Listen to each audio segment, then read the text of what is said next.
Good morning, good afternoon, or good evening, and welcome to another week on Monday, the 3rd of June, the Bull versus Bear webinar here. Steve Miley on the call for Trade Day. Welcome, everyone. We're going to go through our usual run through, but with a slight twist for a Monday, where we're going to take a look at the bigger picture shape of the week, as I like to call it, the shape of the week. Yes, we're day trading at Trade Day, but understanding where the potential acceleration points might come later in the week might give us some information and guide to how we might want to trade earlier in the week. For example, if we've got lots of potential volatility points later in the week, then the chances are the first part of the week might be more of a consolidation time, and vice versa. And you can maybe adjust your trading to that. If we're expecting less volatility, you might have tighter stops and maybe shorter, smaller targets. And you're more expecting maybe more mean reversion trading than you are maybe impulsive directional trading. Okay. So we'll take a look at the shape of the week, run through the major news wires. We'll take a look at what's going on going into today, and a very quick, brief look at the charts. So in the if you're watching this live or on the recording in the members area at Trade Day, then you below where you are, there's three columns. We have the first column of technical analysis reports, which we talk about most days. The second column of fundamental macroeconomic reports. They are published pretty much just at the weekend. In here we have the macro matters, which you see, which is the more in-depth report that you can go through, and then we also have the weekly recap and outlook, which I'll run through shortly. So please do get used to using those resources. Morning to the usual gang that are on. So morning Jim, morning Stephanie, morning Stefano. So yeah, we're going to run through all of that. So let's take a look at. So here's the global macro matters. Rather than using this as my base case, I'll use the weekly recap, so the abridged version. So stocks were down for most of last week. Having with treasury yields went up to 4-week highs, but they have been reversing those moves in here on the treasuries, and then we saw a significant rebound on Friday, which we'll come to shortly. So markets down on the fact that we've had concerns around inflationary pressures. We've seen a steepening of the yield curve, again, because of increased uncertainty about the Federal Reserve interest rate cuts on the agenda, and ongoing concerns about inflation and potential slowdowns in the economy, so potential for stagflation. And that's what caused the markets to move lower through most of last week. We went into higher yields, the yield curve steepened, and then stocks sold off. And that's been really coming from more and more of this drumbeat from the Fed, from the hawks, and even the more moderates, and even some of the doves are talking higher for longer is the real mantra we're hearing at the moment in their in their assault on inflation. Still concerns around inflation. So, but there have been articles, I've seen articles talked about maybe the Fed should adjust to a new normal of inflation and have target maybe a 2 to 3% or a 2.5 to 3% band rather than a 2% number, which was what's been targeted now for decades, but in an ultra low inflationary environment that we're seeing throughout this century and the end of the 20th century, which is not the norm, okay, which is not the long-term norm. So what else do we have? But then US Treasuries rose and equities rebounded Friday, because then we did get some actually inflation data. So this was all mostly prior to in the week we saw on Fed talk. But then on Friday we got the PCE data. Now the PCE data was pretty much in line. It was just beat the PCE data. We'll come and have a look at the data in a minute. But one of the readings just beat, I think. But I mean, most of it was in line. So I think what you're really seeing is, we're seeing a view from the market that the market is listened to the Fed and the Fed speakers, and the market has got itself, shifting to more hawkish. We've been looking at the Fed Watch tool. We're looking at maybe a 50-50 chance of a cut in September, and maybe only a 50-50 chance that we're going to be either one or two cuts. The market is pricing in one cut by the end of the year, but by the end of the year, we're looking at one cut, only a 50-50 between one cut and two cuts, right?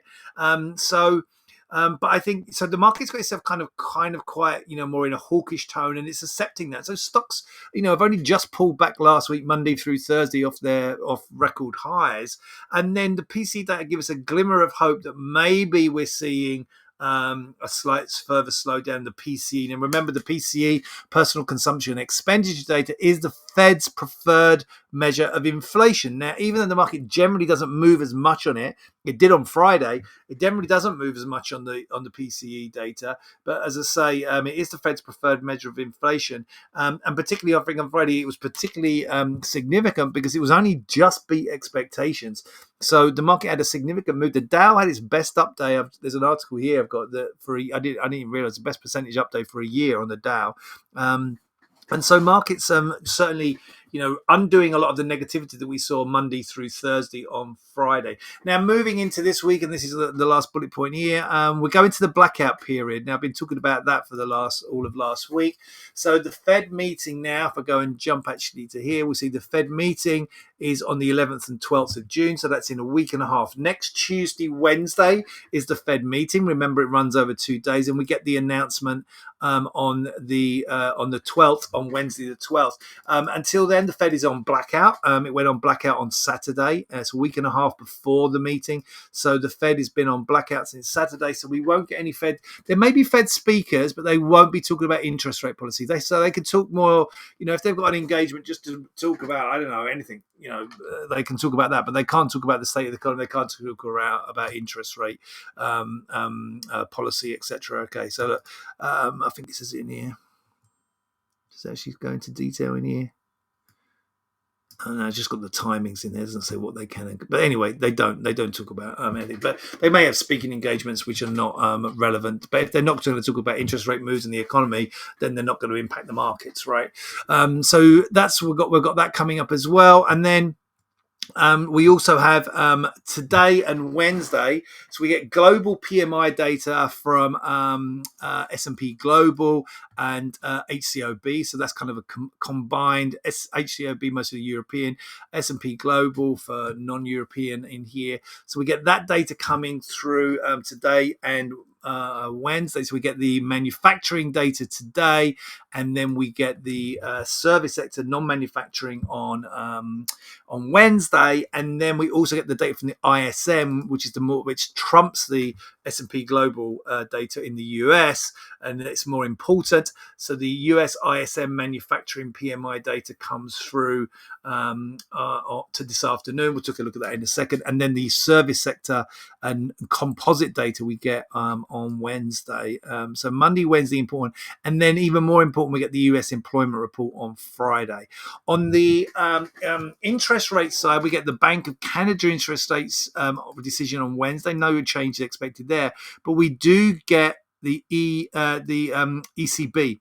Sorry, this says EU monetary policy statement on Thursday. Well, that is correct, but it's the ECB interest rate decision, policy statement, and press conference. We get there now. There is an expectation that it's not nailed on, but we are expecting a high likelihood that they could be cutting rates this week. So we're looking out for that.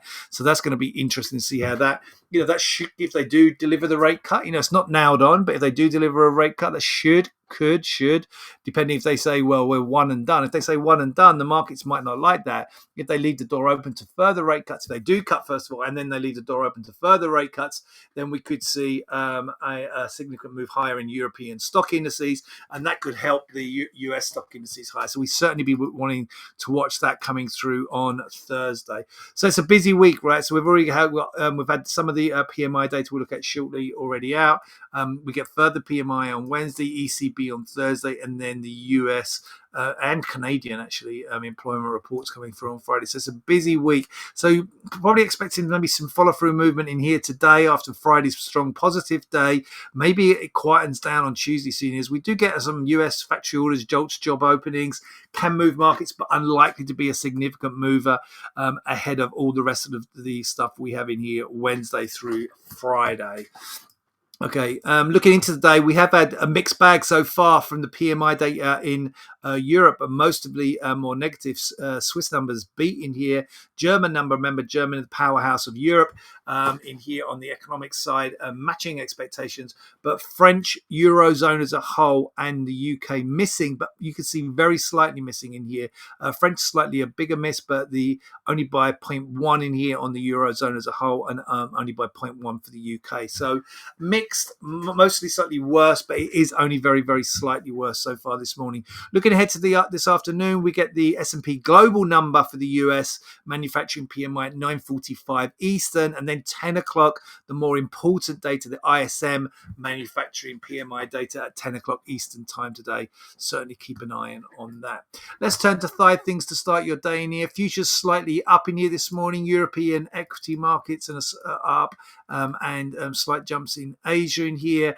Talking about the PCE data last week in here with the strong day that we had on Friday. Then the meme stock craze, not going to really impact us, but Keith Gill, who is Roaring Kitty, I'm sure some of you will know him. Maybe you've seen the movie, maybe you were watching it, all the shenanigans that went on back in COVID time in here in 2021. So he put up, he's got $116 million position in GameStop on, unbelievable, right? On X.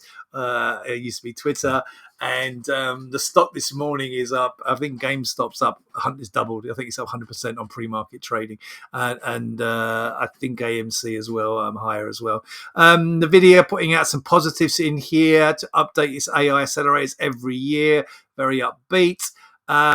And then this is a little bit of this is why, this is actually helping the markets a little bit in here on the upside, counterintuitively.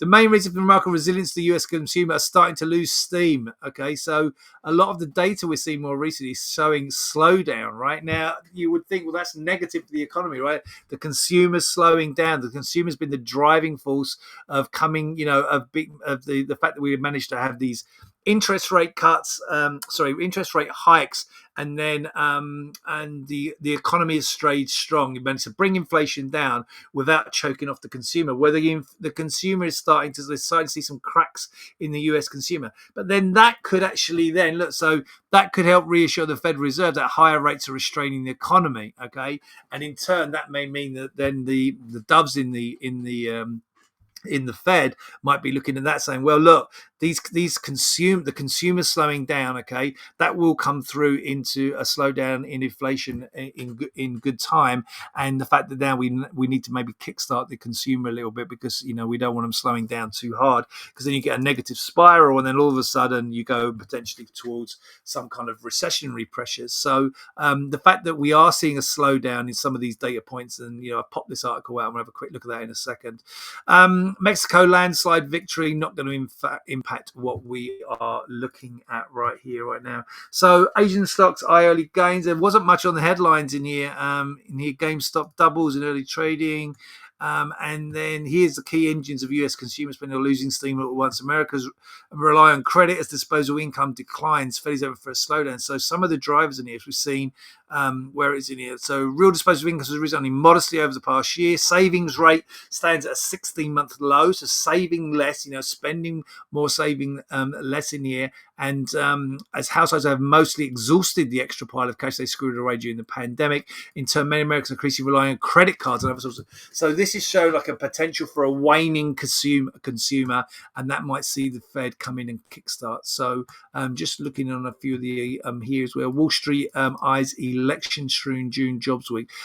So June kicks off a series of big election results around the world, Mexico, India, but that's not going to potentially really impact what we're looking at, and it's jobs week. Obviously, we've spoken about that.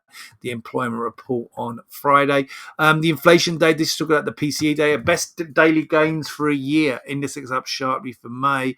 Dow has been in higher on Friday. The Dow Rojo's biggest daily percentage gain since November 23, as month-end repositioning drove a late sharp rally. So all major indices obviously were up.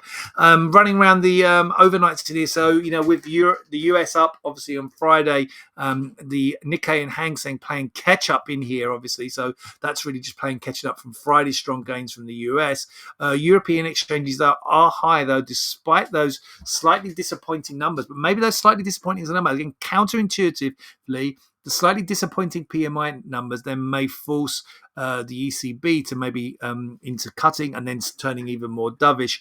And so maybe counterintuitively, we might be seeing that slightly worse data has actually ended up benefiting stock indices, with the German DAX up nearly 0.8, or up just over 0.8. The French CAC up 0.4, with the FTSE only up about 0.1 in here this morning.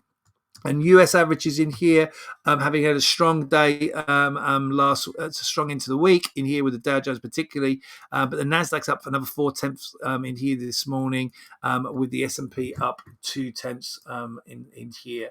What else do I have for you? So yeah, so it's kind of 50-50. We've been looking at this. This is not really changing here. We're kind of sitting aroundish 50-50, like 55%, 45 to a rate cut in September. So getting slightly better there. And if we look out to the end of the year, what do we see now? So 49% were either only, that's one rate cut or no rate cuts, one or no rate cuts. So it's kind of 50-50 between one or two rate cuts, really, going into year end. Yields continue to come lower, though. We saw that reversal at the end of last week, Thursday through Friday, and then back lower again this morning. That's going to help stocks higher. And on the bond side, if we look at the futures, and obviously that's mean bond prices higher. We're clinging to more bearishness in here on the charts, but nevertheless, that view could easily be surrendered and be watching for the upside. And if we get above further upside in here, watching for the resistance points, particularly on the 10-year in here. If we can get above resistance on the 10-year, then it could open up further upside. So we had a strong bullish hammer pattern on Friday with the late rebound, so the market sold off a rebound. Now that could have been done. That could have come from what we call window dressing. What's window dressing? Well, it's basically what often you see at the end of the month, end of quarter, end of sometimes financial years. Okay, depending on which economy you're in.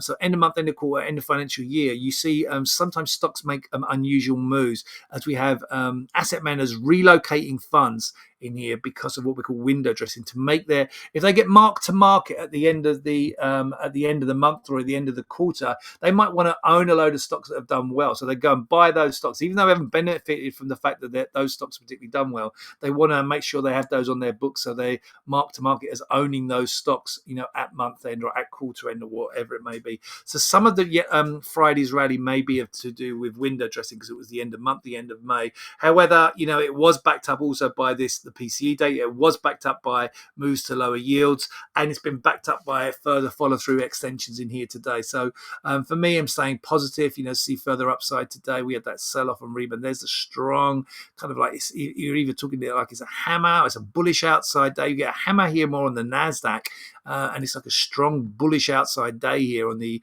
S&P, and it really kind of rejects the downside and really does open up further upside in here. So looking for further upside, we could be back up to I'm thinking like 53.40 kind of area going in today, and maybe above on the S&P, and the NASDAQ in here looking up towards the 18,750, 18,800 going into today. All right, guys, I'm going to wrap it up there. I'm going to wish you all a great trading day. Have a great trading week too. I'll be back with you tomorrow with another Bull versus Bear webinar.